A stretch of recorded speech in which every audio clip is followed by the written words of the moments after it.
मंच पर विराजमान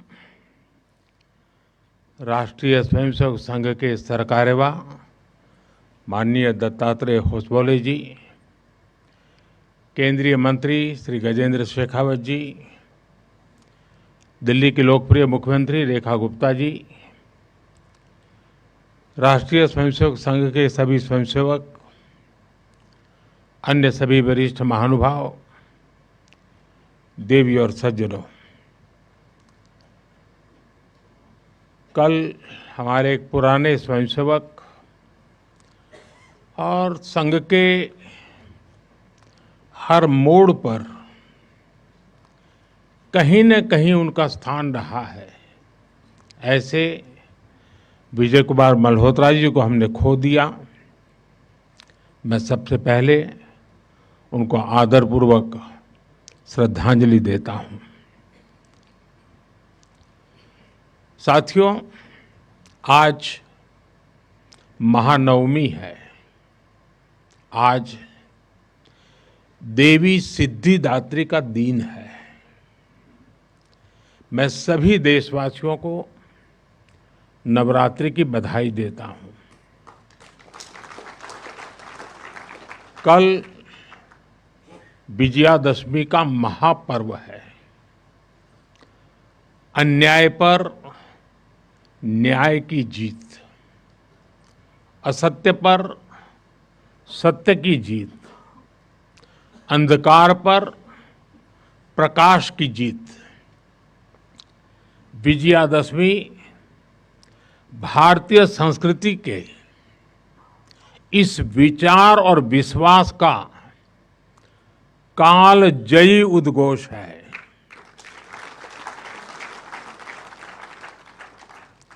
ऐसे महान पर्व पर 100 वर्ष पूर्व राष्ट्रीय स्वयंसेवक संघ की स्थापना, ये कोई संयोग नहीं था। ये हजारों वर्षों से चली आ रही उस परंपरा का पुनरुत्थान था, जिसमें राष्ट्र चेतना समय समय पर उस युग की चुनौतियों का सामना करने के लिए नए नए अवतारों में प्रकट होती है। इस युग में संघ उसी अनादि राष्ट्र चेतना का पुण्य अवतार है।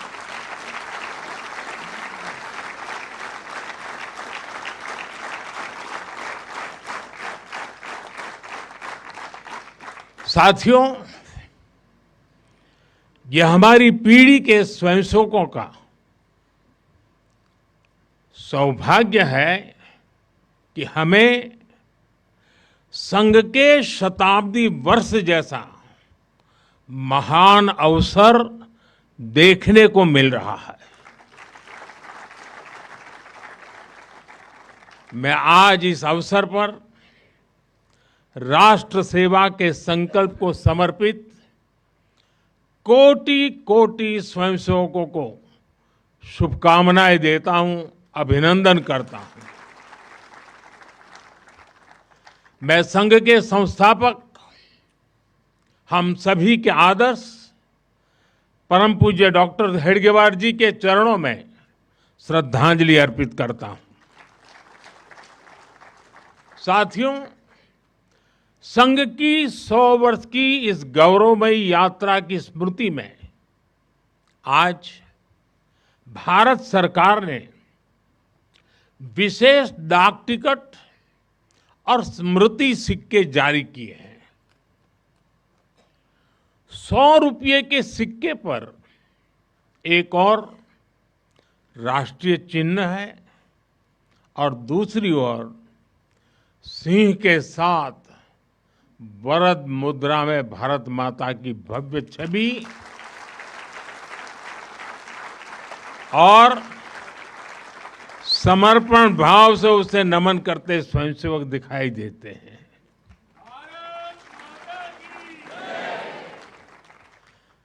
भारतीय मुद्रा पर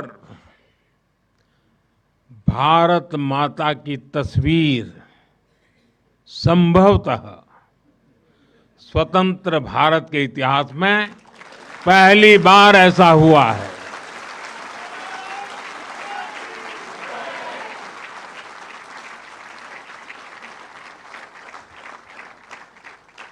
इस सिक्के के ऊपर संघ का बोध वाक्य भी अंकित है। राष्ट्राय स्वाहा इदं राष्ट्राय इदं न मम। साथियों, आज जो विशेष स्मृति डाक टिकट जारी हुआ है उसकी भी अपनी एक महत्ता है। हम सभी जानते हैं 26 जनवरी को गणतंत्र दिवस की परेड की कितनी अहमियत होती है। 1963 में 1963 में आरएसएस के स्वयंसेवक भी 26 जनवरी की उस राष्ट्रीय परेड में शामिल हुए थे और उन्होंने आन बान शान से राष्ट्रभक्ति की धुन पर कदम ताल किया था। इस टिकट में उसी ऐतिहासिक क्षण की स्मृति है। साथियों, संघ के स्वयंसेवक जो अनवरत रूप से देश की सेवा में जुटे हैं, समाज को सशक्त कर रहे हैं, इसकी भी झलक एक स्मारक डाक टिकट में है। मैं इन स्मृति सिक्कों और डाक टिकट के लिए देशवासियों को बहुत बहुत बधाई देता हूं। साथियों, जिस तरह विशाल नदियों के किनारे मानव सभ्यताएं पनपती हैं, उसी तरह संघ के किनारे भी और संघ की धारा में भी सैकड़ों जीवन पुष्पित पल्वित हुए हैं। जैसे एक नदी जिन रास्तों से बहती है, उन क्षेत्रों को, वहां की भूमि को, वहां के गांवों को सुजलाम सुफलाम बनाती हुई अपने जल से समृद्ध करती है, वैसे ही संघ ने इस देश के हर क्षेत्र, समाज के हर आयाम को स्पर्श किया है। यह अविरल तप का फल है, यह राष्ट्र प्रवाह प्रबल है। साथियों, जिस तरह एक नदी कई धाराओं में खुद को प्रकट करती है, हर धारा अलग अलग क्षेत्र को पोषित करती है, संघ की यात्रा भी ऐसी ही है। संघ के अलग अलग संगठन भी जीवन के हर पक्ष से जुड़कर राष्ट्र की सेवा करते हैं। शिक्षा हो, कृषि हो, समाज कल्याण हो, आदिवासी कल्याण हो, महिला सशक्तिकरण हो, कला और विज्ञान का क्षेत्र हो, हमारा श्रमिक भाई बहनों, समाज जीवन के ऐसे कई क्षेत्रों में संघ निरंतर कार्य कर रहा है। और इस यात्रा की भी एक विशेषता रही है। संघ की एक धारा अनेक धारा तो बनी, मल्टीप्लाई तो होती गई, लेकिन उनमें कभी विरोधाभास पैदा नहीं हुआ, डिवीजन नहीं हुआ, क्योंकि हर धारा का, विविध क्षेत्र में काम करने वाले हर संगठन का उद्देश्य एक ही है, भाव एक ही है, राष्ट्र प्रथम, नेशन फर्स्ट। साथियों, अपने गठन के बाद से ही राष्ट्रीय स्वयंसेवक संघ विराट उद्देश्य लेकर चला और ये उद्देश्य रहा राष्ट्र निर्माण। इस उद्देश्य की पूर्ति के लिए संघ ने जो रास्ता चुना वो था व्यक्ति निर्माण से राष्ट्र निर्माण। और इस रास्ते पर सतत चलने के लिए जो कार्यपद्धति चुनी वो थी नित्य नियमित चलने वाली शाखा है। साथियों, परम पूज्य डॉक्टर हेडगेवार जी जानते थे कि हमारा राष्ट्र तभी सशक्त होगा जब हर नागरिक के भीतर राष्ट्र के प्रति दायित्व का बोध जागृत होगा। हमारा राष्ट्र तभी ऊंचा उठेगा जब भारत का हर नागरिक राष्ट्र के लिए जीना सीखेगा। इसलिए वो व्यक्ति निर्माण में निरंतर जुटे रहे और उनका तरीका भी कुछ अलग ही था। परम पूज्य डॉक्टर हेडगेवार जी से हम बार बार सुना है, वो कहते थे जैसा है वैसा लेना है, जैसा चाहिए वैसा बनाना है। लोक संग्रह का डॉक्टर साहब का ये तरीका कुछ कुछ अगर समझना है तो हम कुम्हार को याद करते हैं। जैसे कुम्हार ईंट पकाता है तो जमीन की सामान्य सी मिट्टी से शुरू करता है। कुम्हार मिट्टी को लाता है, उस पर मेहनत करता है, उसे आकार देकर तपता है, खुद भी तपता है, मिट्टी को भी तपाता है, फिर उन ईंटों को इकट्ठा करके उनसे भव्य इमारत बनाता है। ऐसे ही डॉक्टर साहब बिल्कुल सामान्य लोगों को चुनते थे, फिर उनको सिखाते थे, विजन देते थे, उनको गढ़ते थे। इस तरह वो देश के लिए समर्पित स्वयंसेवक तैयार करते थे। इसलिए संघ के बारे में कहा जाता है कि इसमें सामान्य लोग मिलकर असामान्य अभूतपूर्व कार्य करते हैं। साथियों, व्यक्ति निर्माण की ये सुंदर प्रक्रिया हम आज भी संघ की शाखाओं में देखते हैं।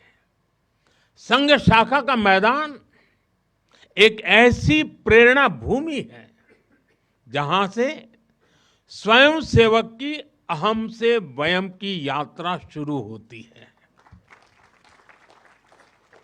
संघ की शाखाएं व्यक्ति निर्माण की यज्ञ वेदी है। इन शाखाओं में व्यक्ति का शारीरिक, मानसिक और सामाजिक विकास होता है। स्वयंसेवकों के मन में राष्ट्र सेवा का भाव और साहस दिन प्रतिदिन पनपता रहता है। उनके लिए त्याग और समर्पण सहज हो जाता है। श्रेय के लिए प्रतिस्पर्धा की भावना समाप्त हो जाती है और उन्हें सामूहिक निर्णय और सामूहिक कार्य का संस्कार मिलता है। साथियों, राष्ट्र निर्माण का महान उद्देश्य व्यक्ति निर्माण का स्पष्ट पथ और शाखा जैसी सरल जीवंत कार्य पद्धति, यही संघ की 100 वर्षों की यात्रा का आधार बने हैं। इन्हीं स्तंभों पर खड़े होकर संघ ने लाखों स्वयंसेवकों को गढ़ा, जो विभिन्न क्षेत्रों में देश को अपना सर्वोत्तम दे रहे हैं, देश को आगे बढ़ाने के लिए निरंतर प्रयास कर रहे हैं। समर्पण से, सेवा से और राष्ट्र के उत्कर्ष की साधना से साथियों, संघ जब से अस्तित्व में आया, संघ के लिए देश की प्राथमिकता ही उसकी अपनी प्राथमिकता रही है। इसलिए जिस कालखंड में जो बड़ी चुनौती देश के सामने आई, संघ ने उस कालखंड के अंदर अपने आप को झोंक दिया, संघ उससे जूझता रहा। आजादी की लड़ाई के समय देखें तो परम पूज्य डॉक्टर हेडगेवार जी समेत अनेक कार्यकर्ता ने स्वतंत्रता आंदोलन में हिस्सा लिया। डॉक्टर साहब कई बार जेल तक गए। आजादी की लड़ाई की कितने ही स्वतंत्रता सेनानियों को संघ संरक्षण देता रहा, उनके साथ कंधे से कंधा मिलाकर काम करता रहा। 1942 में 1942 में जब चिमूर में अंग्रेजों के खिलाफ आंदोलन हुआ तो उसमें अनेक स्वयंसेवकों को अंग्रेजों के भीषण अत्याचार का सामना करना पड़ा। आजादी के बाद भी हैदराबाद में निजाम के अत्याचारों से के खिलाफ संघर्ष से लेकर गोवा के स्वतंत्रता आंदोलन और दादरा नगर हवेली की मुक्ति तक संघ ने कितने ही बलिदान दिए, और भाव एक ही रहा, राष्ट्र प्रथम। लक्ष्य एक ही रहा, एक भारत श्रेष्ठ भारत। साथियों, राष्ट्र साधना की इस यात्रा में ऐसा नहीं है कि संघ पर हमले नहीं हुए, संघ के खिलाफ साजिशें नहीं हुई। हमने देखा है कैसे आजादी के बाद भी संघ को कुचलने का प्रयास हुआ, मुख्य धारा में आने देने का और उसे न आने से रोकने का अनगिनत षड्यंत्र हुए। परम पूज्य गुरु जी को झूठे केस में फंसाया गया, उन्हें जेल तक भेज दिया गया, लेकिन जब पूज्य गुरु जी जेल से बाहर आए तो उन्होंने सहज रूप से कहा, और शायद इतिहास की तवारीख में ये भाव, ये शब्द एक बहुत बड़ी प्रेरणा है। तब परम पूज्य गुरु जी ने बहुत सहजता से कहा था, कभी कभी जीभ दांतों के नीचे आकर दब जाती है, कुचल भी जाती है, लेकिन हम दांत नहीं तोड़ देते, क्योंकि दांत भी हमारे हैं और जीभ भी हमारी है। आप कल्पना कर सकते हैं, जिन्हें जेल में इतनी यातनाएं दी गई, जिन पर भांति भांति के अत्याचार हुए, उसके बाद भी परम पूज्य गुरु जी के मन में कोई रोष नहीं था, कोई दुर्भावना नहीं थी। यही परम पूज्य गुरु जी का ऋषि तुल्य व्यक्तित्व था। उनकी यही वैचारिक स्पष्टता संघ के प्रत्येक स्वयंसेवक के जीवन के मार्गदर्शक बनी। इसी ने समाज के प्रति एकात्मता और आत्मीयता के संस्कारों को सशक्त किया, और इसलिए चाहे संघ पर प्रतिबंध लगे, चाहे षड्यंत्र हुए, झूठे मुकदमे हुए, संघ के स्वयंसेवकों ने कभी कटुता को स्थान नहीं दिया, क्योंकि वो जानते हैं हम समाज से अलग नहीं है, समाज हम सबसे ही तो बना है। जो अच्छा है वो भी हमारा है, जो कम अच्छा है वो भी हमारा है।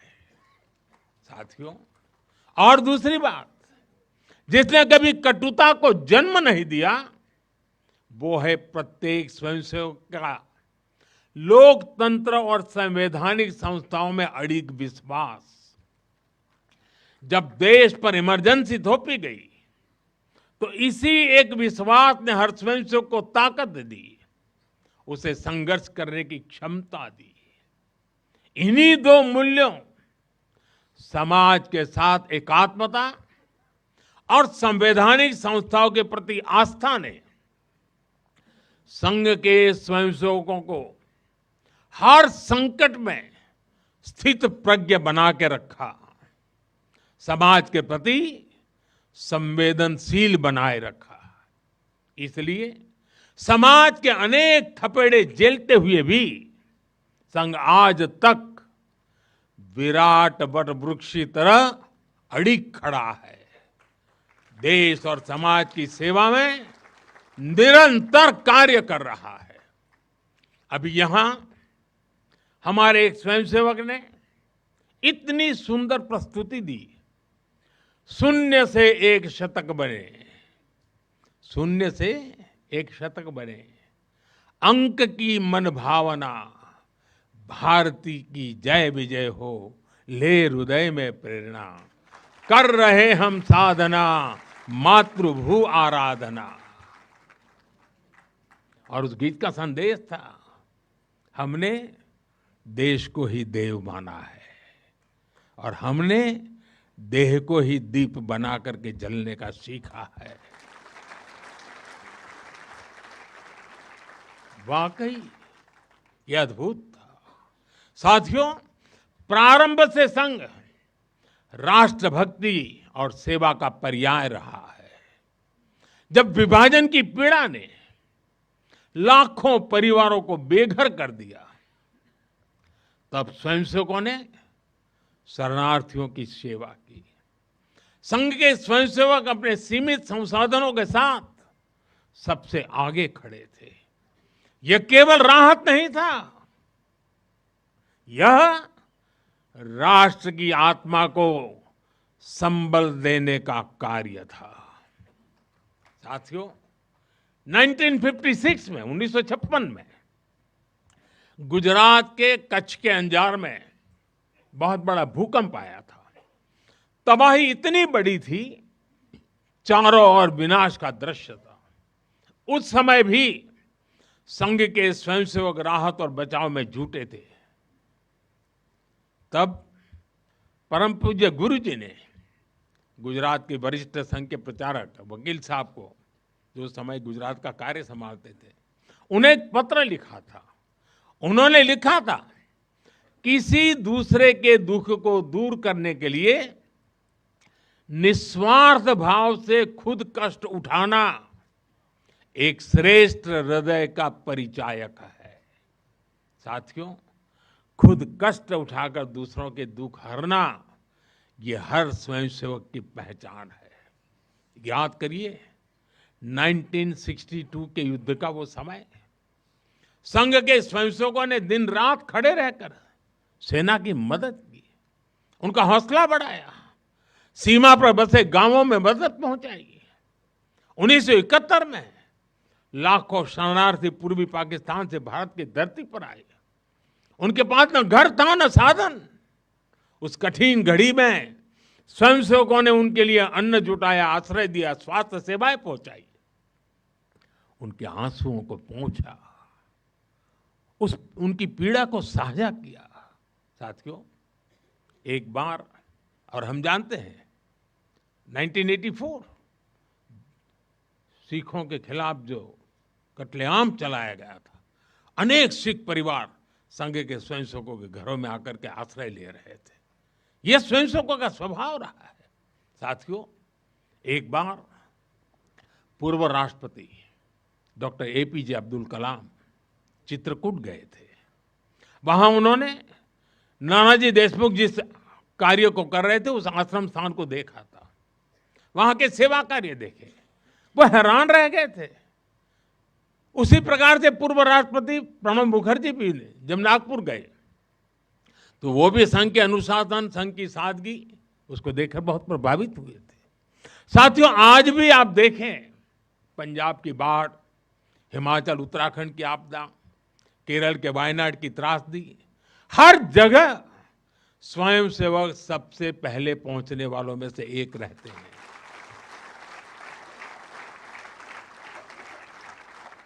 कोरोना काल में तो पूरी दुनिया ने संघ के साहस और सेवा भाव का प्रत्यक्ष प्रमाण देखा है। साथियों, अपनी 100 वर्ष की इस यात्रा में संघ का एक बड़ा काम ये रहा है, उसने समाज के अलग अलग वर्गों में आत्मबोध जगाया, स्वाभिमान जगाया। और इसके लिए संघ देश के उन क्षेत्रों में भी कार्य करता रहा है जो दुर्गम है, जहां पहुंचना सबसे कठिन है। हमारे देश में लगभग 10 करोड़ आदिवासी भाई बहन हैं, जिनके कल्याण के लिए संघ लगातार प्रयासरत है। लंबे समय तक सरकारों ने उन्हें प्राथमिकता नहीं दी, लेकिन संघ ने उनकी संस्कृति, उनके पर्व, उत्सव, उनकी भाषा और परंपराओं को सर्वोच्च प्राथमिकता दी। सेवा भारती, विद्या भारती, एकल विद्यालय, वनवासी कल्याण आश्रम आदिवासी समाज के सशक्तिकरण का स्तंभ बनकर के उभरे। आज हमारे आदिवासी भाई बहनों में जो आत्मविश्वास आया है, वो उनके जीवन में बदल रहा है। साथियों, संघ दशकों से आदिवासी परंपराओं, आदिवासी रीति रिवाजों, आदिवासी मूल्यों को सहजने संवारने में अपना सहयोग देता रहा है, अपना कर्तव्य निभा रहा है। उसकी तपस्या ने भारत की सांस्कृतिक पहचान सुरक्षित रखने में बड़ी भूमिका निभाई है। मैं देश के दूर सुदूर कोने कोने में आदिवासियों का जीवन आसान बनाने में लगे संघ के लाखों स्वयंसेवकों की भी सराहना करूंगा। साथियों, समाज में सदियों से घर कर चुकी जो बीमारियां हैं, जो ऊंच नीच की भावना है, जो कुप्रथाएं हैं, छुआछूत जैसी गंदगी भरी पड़ी है, ये हिंदू समाज की बहुत बड़ी चुनौती रही है। एक ऐसी गंभीर चिंता है जिस पर संघ लगातार काम करता रहा है। एक बार महात्मा गांधी जी वर्धा में संघ के शिविर में गए थे। उन्होंने भी संघ में समता, ममता, समरसता, समभाव, मम भाव, ये जो कुछ भी देखा उसकी खुलकर तारीफ की थी। और आप देखिए, डॉक्टर साहब से लेकर आज तक संघ की हर महान विभूति ने, हर सरसंघ चालक ने भेदभाव और छुआछूत के खिलाफ लड़ाई लड़ी है। परम पूज्य गुरु जी ने निरंतर न हिंदू पतितो भवेत की भावना को आगे बढ़ाया। यानी हर हिंदू एक ही परिवार है, कोई भी हिंदू कभी पतित या नीचा नहीं हो सकता। पूज्य बाला साहब देवव्रत जी के शब्द भी हम सबको याद है। वो कहते थे, छुआछूत अगर पाप नहीं, छुआछूत अगर पाप नहीं तो दुनिया में कोई पाप नहीं है। सरसंघ चालक रहते हुए पूज्य रज्जू भैया जी और पूज्य सुदर्शन जी ने भी इसी भावना को आगे बढ़ाया। वर्तमान सरसंघ चालक आदरणीय मोहन भागवत जी ने भी समरसता के लिए समाज के सामने स्पष्ट लक्ष्य रखा है और गांव गांव तक इस बात की ज्योत जगाई है। क्या है वो? उन्होंने कहा, एक कुआं, एक मंदिर और एक श्मशान। इसे लेकर संघ देश के कोने कोने में गया है। कोई भेदभाव नहीं, कोई मतभेद नहीं, कोई मनभेद नहीं। यही समरसता का आधार है, यही सर्वसमावेशी समाज का संकल्प है। और संघ इसी को निरंतर नई शक्ति दे रहा है, नई ऊर्जा दे रहा है। साथियों, जब 100 साल पहले संघ अस्तित्व में आया था, तो उस समय की आवश्यकताएं, उस समय के संघर्ष कुछ और थे। तब हमें सैकड़ों वर्षों की राजनीतिक गुलामी से मुक्ति पानी थी, अपने सांस्कृतिक मूल्यों की रक्षा करनी थी। लेकिन आज 100 वर्ष बाद जब भारत विकसित होने की तरफ बढ़ रहा है, जब भारत दुनिया की तीसरी सबसे बड़ी इकोनॉमी बनने जा रहा है,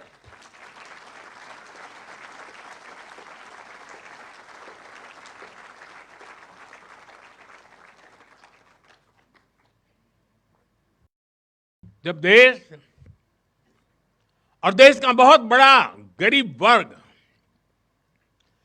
गरीबी को परास्त करके गरीबी को पराजित करके आगे आ रहा है, जब हमारे युवाओं के लिए नए नए सेक्टर्स में नए अवसर बन रहे हैं, जब ग्लोबल डिप्लोमेसी से क्लाइमेट पॉलिसीज तक भारत विश्व में अपनी आवाज बुलंद कर रहा है, तब आज के समय की चुनौतियां अलग है, संघर्ष भी अलग है। दूसरे देशों पर आर्थिक निर्भरता हमारी एकता को तोड़ने की साजिश है। डेमोग्राफी में बदलाव के षड्यंत्र। एक प्रधानमंत्री के नाते मैं नम्रतापूर्वक कहूंगा कि मुझे बहुत संतोष है कि हमारी सरकार इन चुनौतियों से तेजी से निपट रही है।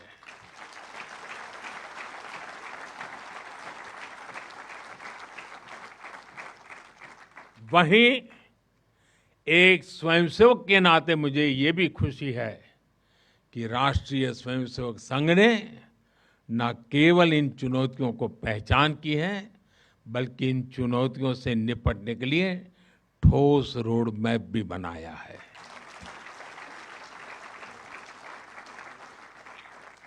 अभी माननीय दत्ता जी ने जिन चीजों का उल्लेख किया, मैं अपने तरीके से फिर से एक बार उसका उल्लेख करना चाहूंगा।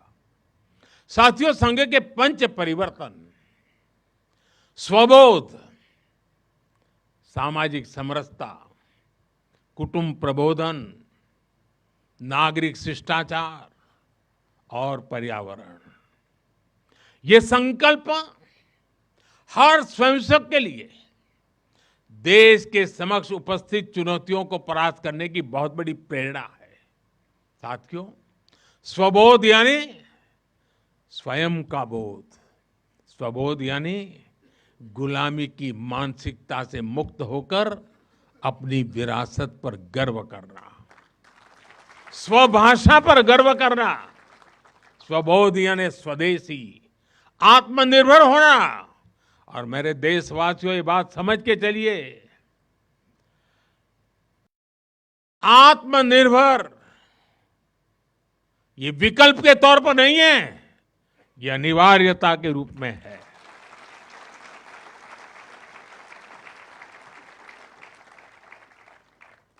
हमें स्वदेशी के अपने मूल मंत्र को समाज का संकल्प बनाना है।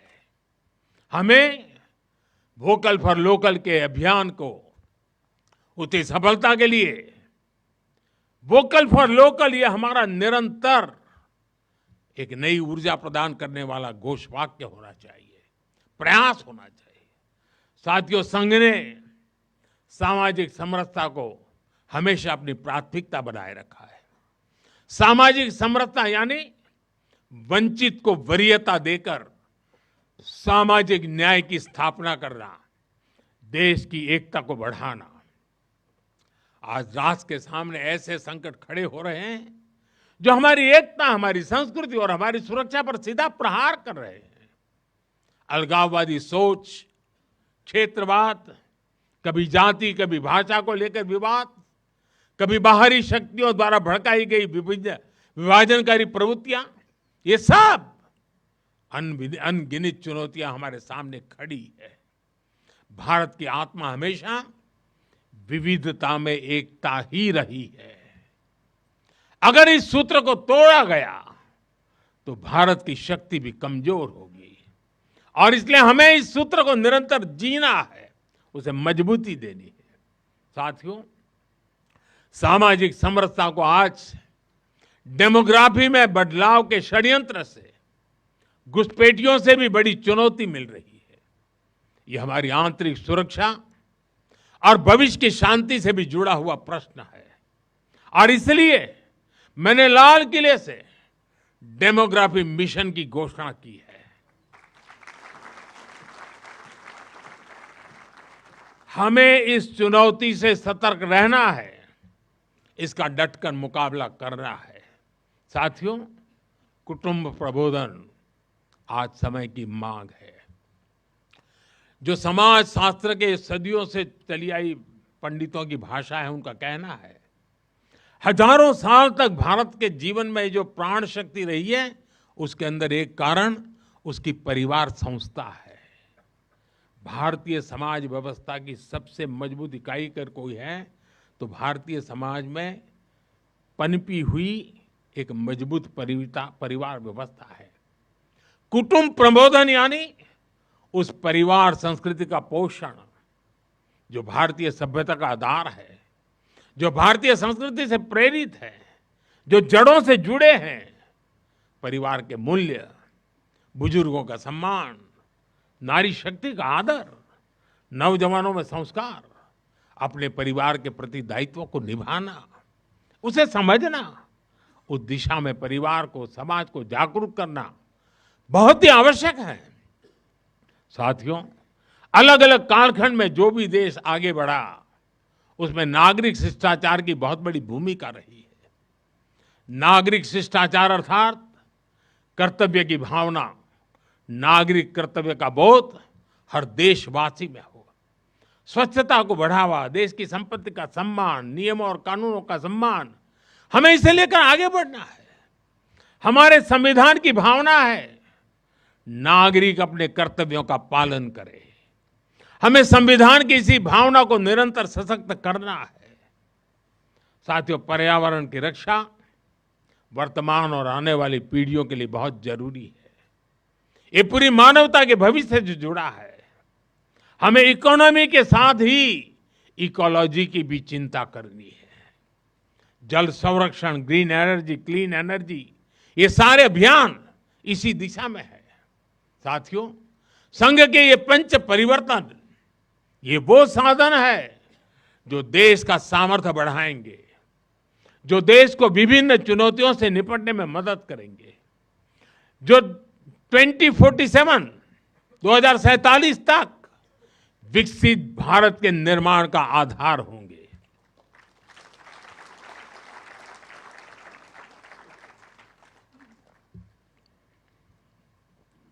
साथियों, 2047 का भारत तत्वज्ञान और विज्ञान, सेवा और समरसता से घड़ा हुआ वैभवशाली भारत हो।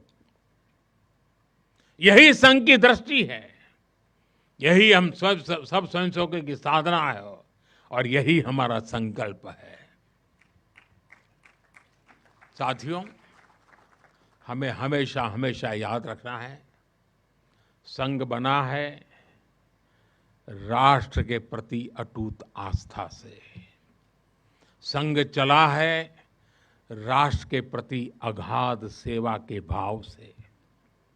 संघ तपा है त्याग और तपस्या की अग्नि में। संघ निखरा है संस्कार और साधना के संगम से। संघ खड़ा है राष्ट्र धर्म को जीवन का परम धर्म मान करके। संघ जुड़ा है भारत माता की सेवा के विराट स्वप्न से। साथियों, संघ का आदर्श है संस्कृति की जड़ें गहरी और सशक्त हो।